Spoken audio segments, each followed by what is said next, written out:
오늘은 약속을 이루시는 하나님이라는 제목으로 함께 말씀을 나눠보도록 하겠습니다. 자, 우리 성도 여러분, 이 새벽을 깨우며 이 추운 날, 이 자리에 나오신 우리 성도 여러분들을 환영하고 축복합니다. 우리 성도님들 혹시 이런 경험이 있으실까 모르겠어요. 굉장히 이제 무슨 누군가와 약속을 했는데 이 약속이 아무리 기다려도 이 약속이 이루어질 생각을 안 하는, 혹시 그런 때가 계셨나요? 누군가와 분명히 이때 이렇게 하자잉 라고 약속을 했는데 이 약속을 아무리 기다려도 올해가 되고 내년이 되고 그 년이 됐는데도 도저히 지켜지지 않는 때, 그땐 그 약속을 하신 그분을 향해서 어떤 의심을 해보거나, 아니면은 그 약속을 위해서 분명히 이렇게 한 것 같은데 에라 모르겠다 그러고 내 마음대로 이 약속을 다르게 이행을 해본다거나 하신 적이 혹시 있으실까 모르겠습니다. 이렇게 약속의 이 기다림의 시간이 계속 흐르고 흐를수록 우리의 그 마음속에 우리의 그 믿음은 흔들리게 되고, 그러다 보면 우리는 우리의 방법으로 문제를 해결하려 할 때가 종종 있을 것입니다. 오늘 본문에 등장하는 이 아브라함이 바로 그런 상황이었죠. 오늘 말씀 1절을 보면 아브라함이 99세였을 때 여호와께서 이제 아브라함에게 나타나셨죠. 이때까지는 아브람이었죠. 그래서 여기서 우리가 주목해야 할 것은 하나님께서 아브라함에게 마지막으로 나타났을 때가 언제였느냐를 우리가 한번 주목해 볼 필요가 있습니다. 자, 창세기 16장에서 아브람이 이제 하갈을 통해서 이스마엘을 낳았죠. 이스마엘을 낳은 후에 하나님께서는 무려 13년 동안 1년도 아니고 2년도 아니고 5년도 아니고 13년 동안 하나님께서 침묵하신 상황이었습니다. 근데 99세가 이제 아브라함이 됐죠. 99세가 된 아브라함에게 하나님이 다시 나타나셨다라는 것은 이제 이스마엘이 이제 나이가 들어서 13살이 되었을 때입니다. 근데 이 13년의 침묵은 그러면 이 아브라함에게 또는 이 이스마엘에게 무엇을 의미할까요? 하나님께서 이 아브라함을 버리신 걸까요? 아니죠. 하나님께서는 하나님의 완전한 때를, 하나님께서 행하실 그 때를 하나님께서는 기다리고 계셨던 겁니다. 우리 인생에서도 이런 침묵의 시간이 있죠. 왕왕. 뭔가 일을 진행해야 될 것 같은데 어떻게 해야 될지도 모르겠고 분명 일을 진행하겠다고 했는데 이게 딱 멈춰가지고 진행이 안 될 때, 기도를 했는데도 응답이 없는 것 같고, 또 하나님께서 내 곁에 안 계시는 것 같고 나의 마음이 너무 힘들어지니 점점 그런 시간이 있었을 것입니다. 그런데 베드로후서에서는 이렇게 말씀을 하고 있습니다. 베드로후서 3장 9절 말씀 함께 읽겠습니다. 시작. 주의 약속은 어떤 이들이 더디다고 생각하는 것 같이 더딘 것이 아니라 오직 주께서는 너희를 대하여 오래 참으사 아무도 멸망하지 아니하고 다 회개하기에 이르기를 원하시느니라. 아멘. 그러니까 하나님께서는 이 아브라함에게 나는 전능한 하나님이라고 먼저 소개를 하시죠. 히브리어로 엘 샤다이라고 합니다. 그러니까 이것은 전능하신 분, 충분하신 분이라는 뜻인데, 그러면 왜 하나님께서는 이 시점에, 지금 13년 후에 나타난 이 시점에 왜 하나님께서는 자기를 그렇게 소개를 하셨을까요? 13년 동안 이제 이스마엘을 키우면서 아브람이 이제 생각을 했겠죠. 하나님께서 약속하신 아이가 이 아이인가 보다. 왜냐하면 하나님께서는 분명 저하고 약속을 하셨어요. 아브람하고 약속을 하셨는데 13년 동안 아무런 말이 없고 지금 이스마엘로 인해서 계속해서 이스마엘 밖에 없는 상황에서 하나님께서 계속 침묵을 하셨잖아요. 우리 인간의 시간으로 13년이라는 시간은 굉장히 긴 시간이죠. 10년이면 못 오변해요. 강산도 변한다고 하죠. 근데 요즘은 이제 10년이 아니라 한 5년 정도 되는 것 같아요. 그렇게 우리 인간에게는 이 5년도 굉장히 긴 시간인 것 같은데 13년 동안 지금 이스마엘만 태어나고 아무런 하나님께서의 응답이 없으니 아브라함은 이 아이가 하나님께서 택하신 아이인가 보구나 라고 아브라함이 생각을 하고 이 아이를 열심히 키운 거죠. 그래서 근데 하나님께서는 말씀하십니다. 내가 전능하다. 네가 불가능하다고 생각하는 것도 나는 할 수 있다. 라고 말씀을 해주시죠. 그래서 오늘 말씀 1절에서 하나님께서 너는 내 앞에서 행하여 완전하라. 라고 이제 말씀을 하시는 것은 하나님께서 네 죄를 네가 알렸다. 지금 내가 아무 말도 안 했는데 네 맘대로 생각해. 이렇게 정죄를 하는 것이 아니라 이것은 초대인 것입니다. 전능하신 하나님 앞에서 흠 없이 완전히 진실하게 그러니까 회개함으로 다시금 하나님 앞에 나와라 라고 말씀을 하시는 것이죠. 근데 하나님께서의 이 침묵의 시간이 굉장히 길었지만 하나님께서는 여전히 이 아브라함과 함께 하셨고 그리고 그 다음에 13년이 지난 지금 와서는 이제 하나님 당신의 그 계획을 완전하게 드러내시려는 것이죠. 그래서 이 전능하신 하나님의 침묵 후에 하나님께서는 아브라함에게 어떻게 응답을 하실까요? 자, 아브라함이 하갈을 통해서 이제 이스마엘을 낳은 것은 어떻게 보면은 믿음으로 보면은 어떻게 보면 실패였죠. 하나님께서 분명 말씀하시지 않았는데 불안한 마음에 인간의 마음으로 하갈을 취했고 이스마엘을 낳았고 더 나아가서 하나님께서 주신 아이인가 보구나 라고까지 생각을 한 것. 그런 것들이 보면 어떻게 보면 믿음의 실패였다고 생각을 할 수가 있습니다. 그러니까 하나님의 약속을 이렇게 기다리지 못하고 인간적인 방법으로 문제를 해결하려 했던 것이죠. 그런데 하나님께서는 여전히 그를 부르시고 계시죠.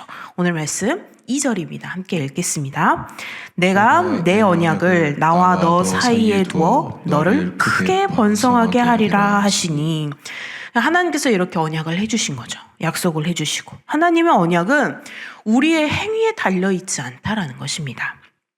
하나님의 신실하심에 달려있는 것입니다. 그래서 디모데후서를 보면 또 사도 바울이 이렇게 이야기를 합니다. 디모데후서 2장 13절입니다. 함께 읽겠습니다. 우리는 미쁨이 없을지라도 주는 항상 미쁘시니 자기를 부인하실 수 없으시리라. 아멘. 그러니까 우리가 신실하지 못해도 하나님은 여전히 언제나 항상 신실하시다는 것이죠. 우리가 약속을 잊어요. 하나님과의 그 약속을 잊어도 하나님께서는 그 약속을 계속해서 영원히 기억하고 계신다는 겁니다. 그래서 아브라함은 이제 3절에 보면은 하나님 앞에 엎드리죠. 하나님 앞에 엎드리고 이것은 하나님 앞에 전적인 회개와 항복과 하나님을 경배하는 그 자세입니다. 그러니까 우리가 우리의 방법 또 우리의 계획 이런 것들을 다 내려놓고 하나님 앞에 이렇게 아브라함처럼 엎드릴 때 하나님의 언약이 우리의 삶에 실현되기 시작합니다. 하나님 앞에 엎드린 아브라함에게 하나님께서는 말씀을 하십니다. 오늘 말씀 4절입니다. 함께 읽겠습니다. 보라, 내 언약이 너와 함께 있으니 너는 여러 민족의 아버지가 될지라. 그리고 또 하나님께서는 그 아브라함의 믿음의 실패였던 그 이스마엘, 인간의 마음으로 행했던 그래서 태어난 그 이스마엘 또한 저주를 하시는 게 아니라 그 또한 축복을 내리시죠. 그래서 오늘 말씀 20절입니다. 함께 읽겠습니다. 이스마엘에 대하여는 내가 내 말을 들었나니 내가 그에게 복을 주어 그를 매우 크게 생육하고 번성하게 할지라. 그가 12두령을 낳으리니 내가 그를 큰 나라가 되게 하려니와. 아멘. 하나님께서는 우리의 실패를, 우리의 실수를 혼내거나 저주하시거나 책망하지 않으시고 하나님께서는 자비로우심으로 우리의 그 실수 가운데서도 은혜를 베풀어 주시는 분이십니다. 근데 19절에 보면 언약은 결국 누구를 통해서 세우죠? 이삭을 통해서 세우십니다. 왜냐하면 하나님께서는 약속을 하셨죠. 그래서 우리가 생각하는 최선이 하나님께서 생각하시는 최선이 아닐 수 있습니다. 그래서 이사야서 55장 8절 9절 말씀 한번 같이 읽어보겠습니다. 시작. 이는 내 생각이 너희의 생각과 다르며 내 길은 너희의 길과 다름이니라. 여호와의 말씀이니라. 이는 하늘이 땅보다 높음같이 내 길은 너희의 길보다 높으며 내 생각은 너희의 생각보다 높음이니라. 아멘. 네. 그러니까 우리는 이 이스마엘을 붙들고 있어요. 아브라함이 이스마엘을 붙들었던 것처럼 그렇고 있지만 하나님께서는 이삭을 준비하고 계셨던 것이죠. 근데 본문은 여기서 멈추질 않습니다. 하나님께서 이 신실한 언약을 통해서 아브라함에게 무엇을 요구하시죠? 하나님께서는 우리의 정체성을 새롭게 하시고 우리의 순종을 요구하셨죠. 그래서 하나님께서는 아브라함의 이름을 무엇으로 바꿔요?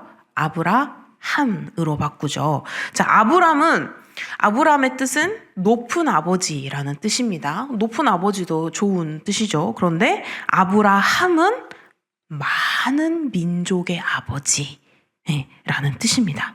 그냥 단순한 계명이 아니죠. 이것은 정체성의 변화인 것입니다. 그래서 하나님께서는 이 아브라함을 그가 아직 되지 않은 것으로 먼저 부르시죠. 생각해 보세요. 99세 노인입니다. 99세면 우리는 지금 시대에 99세면 어때요? 우리 아무것도 거의 할 수가 없는 상황인 거죠. 그런데 그러한 노인이었던 아브라함 그리고 자식 지금 이스마엘 이 하나뿐인 그 사람인 아브라함이 많은 민족의 아버지라고 불립니다. 어떻게 보면은 이거를 우리가 생각했을 때는 굉장히 아이러니한 그런 상황이죠. 근데 로마서에서 이렇게 이야기를 합니다. 오늘 로마서 4장 17절입니다. 함께 읽겠습니다. 기록된 바 내가 너를 많은 민족의 조상으로 세웠다 하심과 같으니 그가 믿은 바 하나님은 죽은 자를 살리시며 없는 것을 있는 것으로 부르시는 이시니라. 네. 하나님께서는 이러한 분이시다라는 거죠. 또 마찬가지로 살의 이름도 보겠습니다. 자, 살의 이름도 무엇으로 바뀌죠? 사라 이름으로 바뀌죠. 자, 살의도 뜻이 공주라는 뜻입니다. 공주님, 나의 공주님 이런 뜻이에요. 그런데 사라는 똑같은 공주님이기는 해요. 똑같은 공주님이기는 한데 이 공주님이라는 것을 나의 공주님이 아니라 모두의 공주님이라고 더 보편적이고 더 확장된 의미를 담고 있죠. 나의 아버지가 더 클까요? 모두의 아버지가 더 클까요? 그렇죠. 나의 공주님이 클까요? 모두의 공주님이 클까요? 그렇죠. 하나님께서 하나님께서 그러니까 사람의 본질을 바꿔주시는 그러한 하나님이셨습니다. 그래서 16절에서 하나님께서는 이렇게 얘기하죠. 그가 여러 민족의 어머니가 될 것이며 이 민족의 왕들의 그에게서 아브라함에게서 나리라 라고 오늘 16절에서 말씀을 하고 계십니다. 하나님께서는 지금도 우리의 정체성을 다시금 새롭게 하고 계십니다. 그래서 세상이 우리를 뭐라고 부르든지 하나님께서 우리를 하나님의 자녀, 하나님의 백성, 왕 같은 제사장, 거룩한 나라라고 하나님께서 우리를 부르신다는 것이죠. 그리고 하나님께서는 이 구약 시대에는 할례라는 것을 통해서 이제 언약의 표징으로 삼으시는데 할례는 그냥 단순한 의식이 아니었습니다. 그것은 어떻게 보면 그 당시에 굉장히 고통스러운 순종이었죠.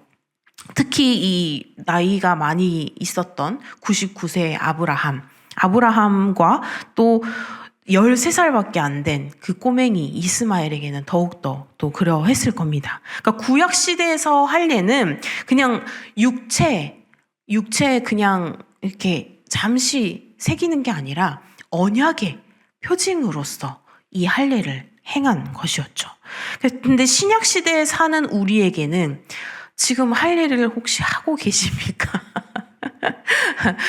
우리는 할례를 하지 않죠. 신약 시대에 사는 우리에게는 이 할례라는 의미가 단지 몸으로 신체로만 나타내는 표시가 아니라 로마서 말씀을 같이 보겠습니다. 2장 29절 말씀입니다. 함께 읽겠습니다.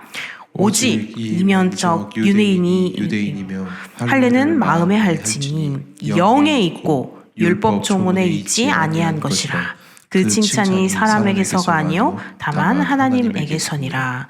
아멘. 어디에요? 우리의 영에 있다. 그런 것이죠. 그러니까 우리의 마음에, 우리의 영에, 우리의 삶에 이 하나님의 언약이 새겨져 있다는 것입니다. 오늘 말씀 23절을 또 한번 같이 보겠습니다. 함께 읽겠습니다. 이에 아브라함이 하나님이 자기에게 말씀하신 대로 이 날에 그 아들 이스마엘과 집에서 태어난 모든 자와 돈으로 산 모든 자 곧 아브라함의 집 사람 중 모든 남자를 데려다가 그 포피를 베었으니. 그러니까 이 구약 시대에서는 이 포피를 베는 그 할례 자체가 순종인 거죠. 하나님 앞에 순종을 하는 건데 그 날에라는 표현을 우리가 주목할 필요가 있습니다. 지체하지 않고 그 즉시 바로 하나님께 순종한 것이죠. 그래서 우리의 믿음은 이런 즉각적인 순종으로 나타나야 한다는 것입니다. 야고보서 2장 22절 말씀입니다. 함께 읽겠습니다. 내가 보거니와 믿음이 그의 행함과 함께 일하고 행함으로 믿음이 온전하게 되었느니라. 아멘. 그러니까 우리의 그 행함이 우리의 믿음과 함께 움직여야 한다는 것이죠. 그냥 말로만 믿습니다. 아멘. 으로만 끝나는 것이 아니라 우리가 먼저 신앙인으로서 믿음에 먼저 본을 보이고 그 본을 행함으로써 하나님 나라 그리고 하나님의 자녀 그런 것들을 우리가 함께 이렇게 행할 때 하나님께 순종할 때 하나님께서는 더욱더 기뻐하신다라는 것이죠. 사랑하는 성도 여러분, 오늘 이 말씀을 통해서 우리는 언약의 하나님을 만났습니다. 이 하나님께서는 침묵 속에서도 하나님의 때를 준비하시고요. 우리의 실패에도 불구하고 하나님께서는 신실하시며 우리의 정체성을 다시금 새롭게 해주시고 또 즉각적인 우리의 순종을 요구하시고 우리의 실패이지만 그 안에서도 하나님께서는 은혜 베풀어 주심을 멈추지 않으시는 사랑의 하나님이십니다. 아브라함이 99세에 하나님을 새롭게 만났듯이 우리의 인생은 99세에 비하면 그래도 저는 아직 멀기는 했지만 우리 권사님들께서 우리 장로님들께서 집사님들께서는 아직 그래도 멀었죠. 아직 멀었습니다. 그렇죠. 그런 상황 속에서 아브라함이 이 99세의 하나님을 다시금 만났던 것처럼 우리의 그 오늘 이 새벽을 오늘의 우리의 그 하루하루를 다시금 깨우면서 하나님을 새롭게 만나시기를 그래서 우리 인생에 그 하나님의 언약이 성취되는 하나님께서 주시는 그 하나님의 때는 우리에게 가장 좋은 때를 위하여 하나님의 때를 기다려주시고 행해주시는 하나님이시기에 우리는 그 때를 위하여 하나님의 그 언약이 성취되는 그래서 하나님의 나라가 확장되는 그 발걸음에 한 걸음 더 나아가실 수 있는 그런 놀라운 역사가 일어나는 우리 성도님들이 되시기를 주님의 이름으로 축복합니다. 기도하시겠습니다. 전능하신 하나님 아버지, 오늘 이 아침 언약의 하나님으로서 우리에게 나타나 주심에 감사드립니다. 주님, 우리의 그 연약함과 우리의 실수에도 불구하고 여전히 우리를 부르시고 언약을 이루어 가시는 주님을 찬양합니다. 기다림의 그 시간 속에서도 주님의 때를 신뢰하게 하시고 주님, 우리의 계획이 아닌 주님의 계획에 순종하는 저희가 될 수 있도록 하여 인도하여 주시옵소서.